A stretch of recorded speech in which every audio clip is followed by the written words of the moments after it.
ডাকসু নির্বাচনের আলোচনার মধ্যে হঠাৎ ভিন্ন উত্তেজনা ঢুকল ঢাকা বিশ্ববিদ্যালয় ক্যাম্পাসে।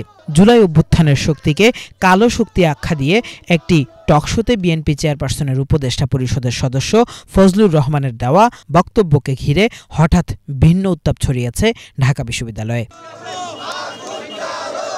এ নিয়ে বিকেলে ডাকসুর সামনে থেকে বিক্ষোভ করেছে জাতীয় নাগরিক পার্টির বহিষ্কৃত যুগ্ম সদস্য সচিব মাহিন সরকারের নেতৃত্বাধীন প্যানেল স্বতন্ত্র শিক্ষার্থী ঐক্য। এর আগে মধুর ক্যান্টিনের সামনে আয়োজিত সংবাদ সম্মেলনে তিনি ঢাকা বিশ্ববিদ্যালয় এলাকায় ফজলুর রহমানকে অবাঞ্ছিত ঘোষণা করেন।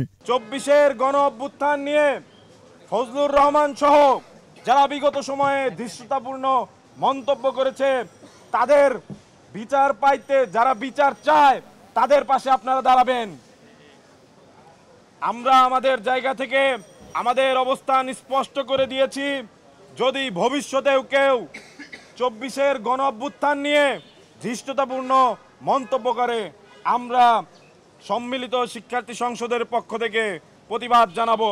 এবং ফজলুর রহমান যদি ঢাকা বিশ্ববিদ্যালয় ক্যাম্পাস এবং তার আশেপাশের কোনো এলাকায় আসে, তাহলে আমি মাহিন সরকার এবং সমন্বিত শিক্ষার্থী সংসদ মিলে তাকে প্রতিহত করা হবে। সন্ধ্যায় রাজু ভাস্কর্যের সামনে বিক্ষোভ ও বিএনপি নেতা ফজলুর রহমানের কুশপুত্তলিকা দাহ করে বাংলাদেশ গণতান্ত্রিক ছাত্র সংসদ। এ সময় তারাও ছাত্রদলকে তাদের অবস্থান স্পষ্ট করতে বলেন। তিনি যেখানেই ক্যাম্পেইনিং এ যান তিনি বলেন তার সেই লাইন, প্লিজ কেউ কাউকে ছেড়ে যায় না।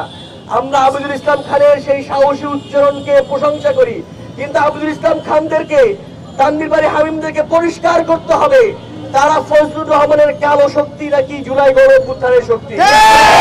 যেহেতু সেই বক্তব্যের ২৪ ঘন্টা পার হয়ে গেছে কিন্তু তারা একটি প্রতিবাদ করেননি, সুতরাং আমাদের ধরে নিতে হবে প্লিজ কেউ কাউকে ছেড়ে যায় না। এই লাইনটা তিনি শুধুমাত্র বিক্রি করছেন ভোট পাবার আশায়।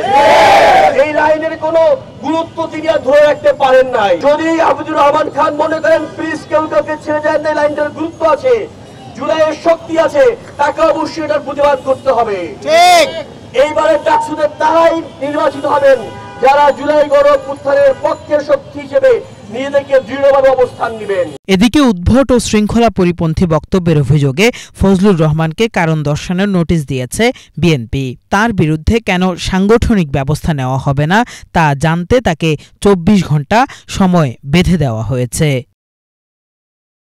কিফায়াত শাকিল, বাংলা ভিশন, ঢাকা।